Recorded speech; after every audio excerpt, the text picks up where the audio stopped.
Selamat pagi, semangat pagi. Halo anak-anak pintar, apa kabar kalian semuanya hari ini? Puji Tuhan, semoga dalam keadaan sehat selalu ya. Dan kita jumpa kembali di video pembelajaran kita secara online. Mari kita simak materi-materi berikut ini. Tema 1, indahnya kebersamaan. Subtema 2, kebersamaan dalam keberagaman. Fokus pembelajaran PPKN dan SBDP. Silakan buka buku paket tema 1 halaman 86. Tong sampah gotong royong. Ada yang berbeda setelah senam pagi pada hari Minggu ini. Warga berkumpul dengan berbagai peralatan dan perlengkapan di lapangan kampung. Beberapa drum kosong, bila-bila bambu, karung plastik bekas, dan ember bekas tersusun di pojok kiri lapangan. Di pojok lain terlihat tumpukan kaleng cat, kuas, wadah cat, dan beberapa peralatan lain. Apa yang akan dikerjakan oleh warga hari ini? Pagi hari, Pak Made dan keluarganya harus melakukan ibadah pagi terlebih dahulu di pura. Sementara itu, warga bekerja sejak pagi bergotong royong menyiapkan tempat sampah baru. Udin, Siti, dan Edo membantu Pak Ismail, dan beberapa warga lain menganyam bilah-bilah bambu menjadi keranjang sampah. Keranjang ini akan menjadi tempat sampah kebun, seperti daun-daun kering, batang, dan buah yang berjatuhan di bawah pohon. Lani memilih untuk membantu warga yang memoleskan cat dasar putih pada ember dan drum bekas. Ada juga warga yang menambal lubang-lubang di karung-karung plastik bekas, agar nantinya bisa dipakai kembali menjadi tempat sampah kering. Kira-kira pukul 10, Pak Made, Dayu, dan keluarganya sudah kembali dari kegiatan ibadah. Tong-tong sampah baru siap dihias. Pak Made, Ibu Made, dan Dayu berkeliling membuat pola hiasan di tempat-tempat sampah baru. Lani turut membantu Dayu. Setelahnya, warga bergotong royong mengecat dan memperindah hiasan tempat sampah. Sebelum matahari meninggi, sudah ada 12 tempat sampah baru yang dihasilkan warga secara bergotong royong. Drum bekas, ember bekas, karung plastik, keranjang anyam sudah berubah menjadi tempat sampah yang cantik. Setelah membaca teks bacaan tersebut, sekarang kita identifikasi hal-hal penting dalam bacaan tersebut ya. Apa saja yang harus kita identifikasi? Hal-hal yang harus kita identifikasi antara lain sebagai berikut. Pertama, keragaman. Keragaman apa saja yang ada pada bacaan tadi? Pada bacaan tadi ada tokoh Pak Made dan anaknya. Coba kita selidiki ya. Silahkan baca teks tadi.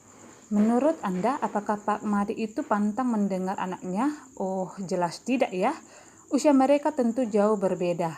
Berarti jenis keragaman yang pertama kita temukan adalah perbedaan usia. Jenis keragaman berikutnya silahkan kalian isi sendiri.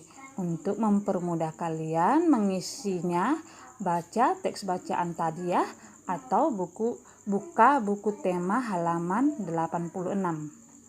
Kotak kedua, silahkan kalian perhatikan nama-nama tokohnya. Menurut kalian, apakah mereka berasal dari daerah yang sama? Berarti keragaman yang bisa kita tuliskan pada kotak kedua yang kosong adalah keragaman.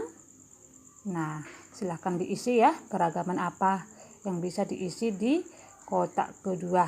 Kotak ketiga, pada teks tadinya disebutkan ada tempat ibadah yang bernama pura. Kira-kira ada keragaman apa lagi?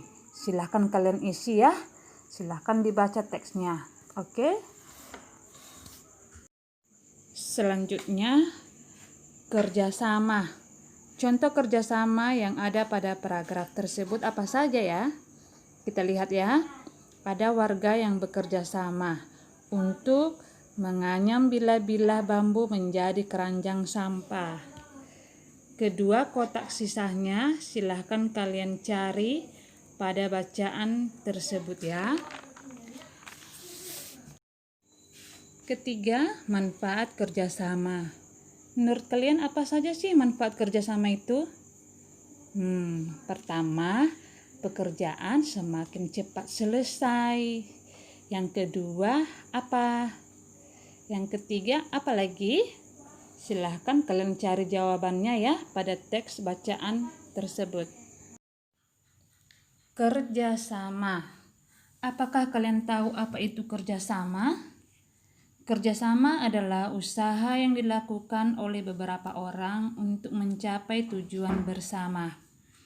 Artinya, kerjasama itu pasti dilakukan oleh 2 orang atau lebih dengan tujuan untuk mencapai tujuan bersama. Seperti tadi ya, yang kita temukan pada bacaan bahwa warga menginginkan lingkungan yang bersih.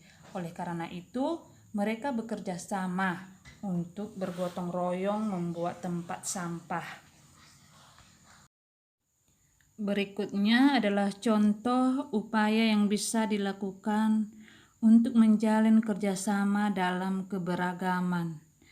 Yang pertama, meningkatkan rasa persaudaraan dengan tetangga yang berbeda suku. Kedua, membiasakan bersahabat dengan siapa saja tanpa membeda-bedakan.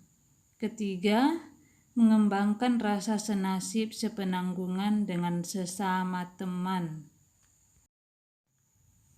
Nah, bagaimana dengan warga di lingkunganmu?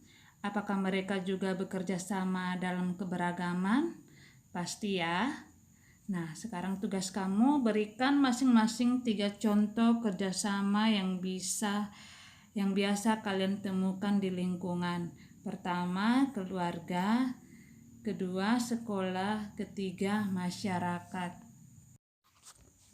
Unsur-unsur pokok gerak tari. Ini muatan SBDP ya.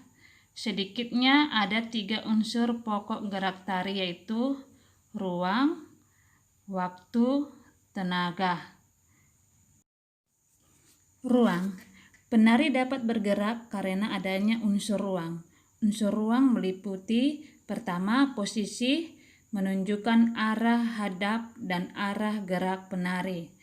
Kedua, level menunjukkan tinggi rendah posisi tubuh saat melakukan gerakan tarian. Arah hadap penari.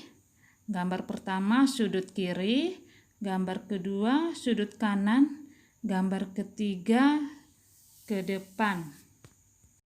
Selanjutnya arah gerak penari. Gambar pertama posisi kakinya ke depan. Gambar kedua posisi kakinya ke belakang. Gambar ketiga posisi kakinya ke samping. Gambar keempat posisi kakinya berputar. Begitu ya anak-anak. Berikut formasi gerakan tari. Formasi berjajar ke samping. Silakan lihat gambar ya. Gitulah contoh posisi jajar ke samping. Selanjutnya formasi segitiga. Ya, lihat gambarnya berbentuk posisi segitiga.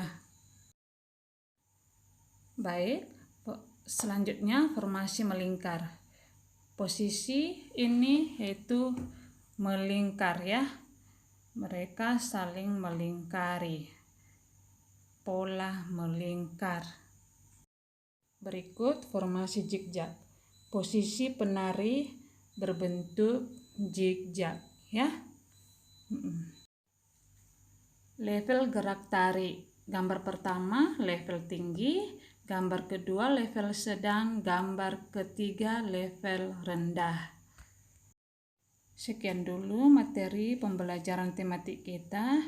Kita akan berjumpa kembali di video berikutnya dan kerjakan tugas yang sudah Ibu berikan. Jangan lupa kirim ke WA pribadi Ibu jika sudah siap dikerjakan. Baiklah, jaga kesehatan ya anak-anak, dan Tuhan Yesus memberkati kita.